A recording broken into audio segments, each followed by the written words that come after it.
اور بر صغیر کے مسلمان پاکستان کے لیے ہر قربانی دینے کو تیار ہو جاتے ہیں۔ اس جد و جہد میں عورتیں بھی مردوں سے پیچھے نہیں ہیں۔ خواتین رہنماؤں میں بیگم شاہ نواز، بیگم لیاقت علی خان، بیگم عبداللہ ہارون، بیگم ہدایت اللہ، بیگم شمس النہار محمود، بیگم شائستہ اکرام اللہ آگے آگے ہیں۔ قائد اعظم اس تاریخی جد و جہد کی عظیم ترین علامت بن گئے ہیں، لیکن مسلمانوں کو پاکستان کے حصول میں ابھی بہت سے ہفت خواں طے کرنا ہے۔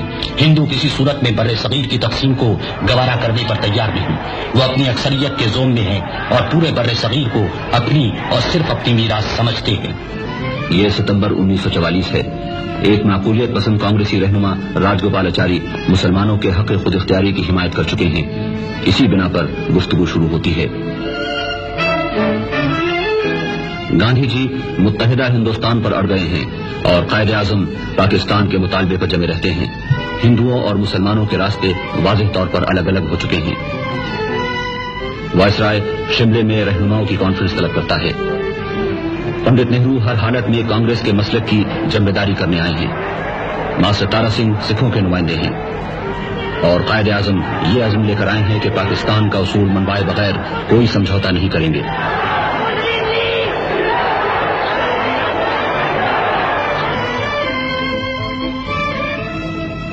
لارڈ ویول اور رہنماؤں کی بات چیت کا کوئی نتیجہ نہیں نکلتا، لیکن برطانوی حکومت بر صغیر کے سیاسی مستقبل کے بارے میں جلد از جلد کوئی حل تلاش کر لینا چاہتی ہے۔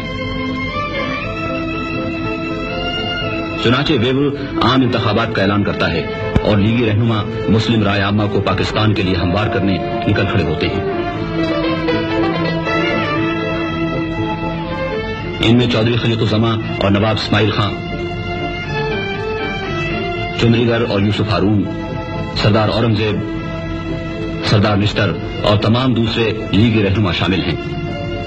کانگریس متحدہ ہندوستان اور لیگ پاکستان کے موقف پر انتخابات میں جان لگا دیتی ہے اور مسلم عوام اپنا فیصلہ پاکستان کے حق میں دیتے ہیں۔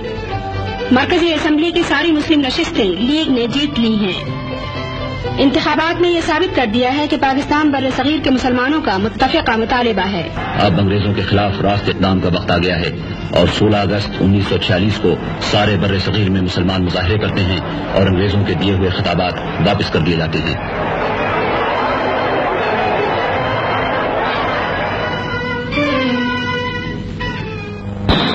حالات کو سنبھالنے کے لیے حکومت برطانیہ لندن میں کانفرنس بلاتی ہے۔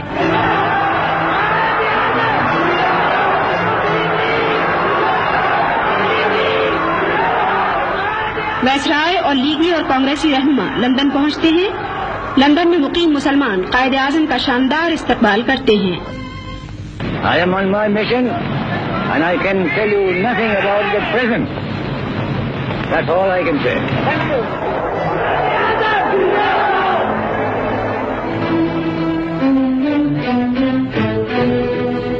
قائد اعظم اور لیاقت علی خان برطانوی وزیر اعظم کے قیامگاہ پر پہنچتے ہیں۔ طویل گفت و شنید کے بعد مسٹر ایٹلی اور ان کی حکومت مشن کے منصوبے کو اس مفہوم کو صحیح بتاتے ہیں جو لیگ نے سمجھا ہے۔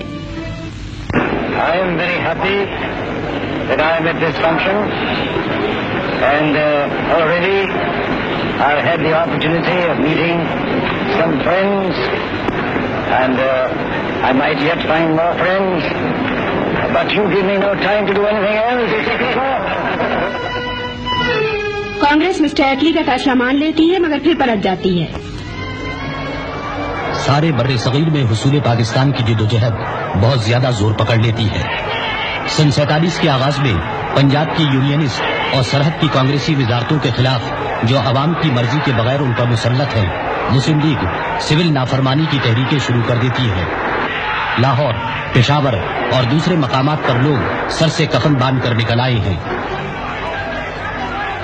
مسلم لیگ کی یہ عوامی تحریکیں سرحد کی کانگریسی اور پنجاب کی یونینسٹ وزارتوں کو ہلا کر رکھ دیتی ہیں اور ڈرائنگ روم میں بیٹھ کر سیاست چلانے والے یونینسٹوں کی وزارت کو بہت جلد مستعفی ہونا پڑتا ہے۔ اب سکھ بھی تحریک پاکستان کے خلاف میدان میں نکل آئے ہیں۔ برطانوی وزیر اعظم کے اس اعلان نے کہ انگریز بر صغیر کو 1 یا 2 حکومتوں کو سونپ کر چلے جائیں گے، ہندوؤں اور سکھوں دونوں کو مشتعل کر دیا ہے۔ نتیجے میں تقریباً سارے بر صغیر میں ہولناک فرقہ وارانہ فسادات کے شعلے بھڑکنے لگتے ہیں۔ فرقہ پرستوں کے جنون نے صدیوں کی ہمسائیگی اور انسانیت کی دھجیاں اڑا دی ہیں۔ انسان کا لہو پانی سے بھی ارزاں ہو گیا ہے، اور حیرت ہے کہ اب بھی کچھ لوگ ایسے موجود ہیں جو یہ سمجھتے ہیں کہ ہندو اور مسلمان ایک قوم بن کر چین سے رہ سکتے ہیں۔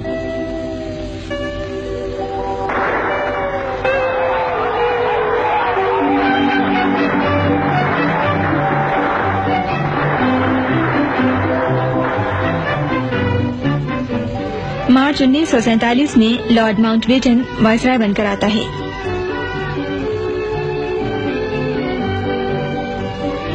لیگی اور کانگریسی رہنماؤں سے گفتگو کے بعد ماؤنٹ بیٹن وہی حل پیش کرتا ہے جس پر قائد اعظم اتنے عرصے سے زور دیتے چلے آ رہے ہیں، یعنی برصغیر کی تقسیم۔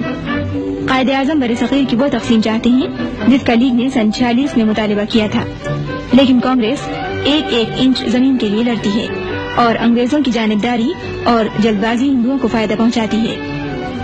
3 جون سن 47 کو ماؤنٹ بیٹن اپنے منصوبے کا اعلان کرتا ہے۔ پنجاب اور بنگال کے صوبوں کو بھی مسلم اکثریت اور ہندو اکثریت کے ضلعوں کی بنیاد پر تقسیم کرنے اور سلہٹ اور سرحد میں رائے شماری کا اعلان ہوتا ہے۔ اسی روز قائد اعظم قوم سے خطاب کرتے ہیں۔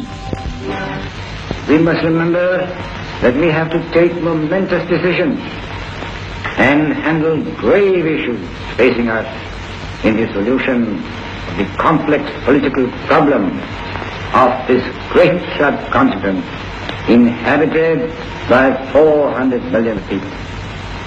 The world has no parallel for the most onerous, difficult task which we have to perform.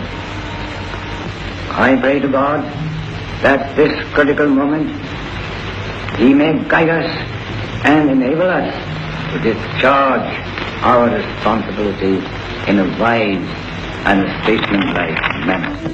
Mount beaten منصوبے کے مطابق سلہٹ اور سرحد کی رائے شماری کا نتیجہ پاکستان کے حق میں نکلتا ہے۔ پاکستان کا ہونے والا دارالحکومت کراچی نئی ذمہ داریاں سنبھالنے کی تیاریاں شروع کر دیتا ہے۔ آخر کار 14 اگست سن 1947 کو مسلمان اپنی جد و جہد اور قربانیوں کا ثمرہ حاصل کر لیتے ہیں۔ بر صغیر میں ان کا اپنا وطن وجود میں آ گیا ہے۔ نامزد وزیر اعظم لیاقت علی خان اس پاک وطن کی سرزمین پر اس شخص کے استقبال کی تیاری میں ہیں جو اس وطن کا معمار اور اس کی عظمت کا سب سے بڑا علمبردار ہے۔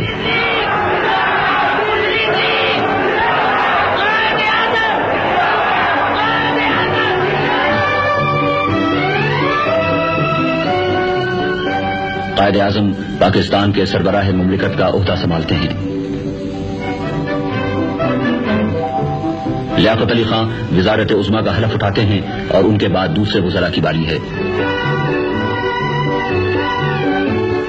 And the life and the property and the religious belief should be fully protected by the state at any cost. My guiding principle will be justice, fair play, and complete impartiality in the discharge of my duty. And I'm sure, with your support and cooperation, I'm looking forward to making Pakistan as one of the greatest nations of the world.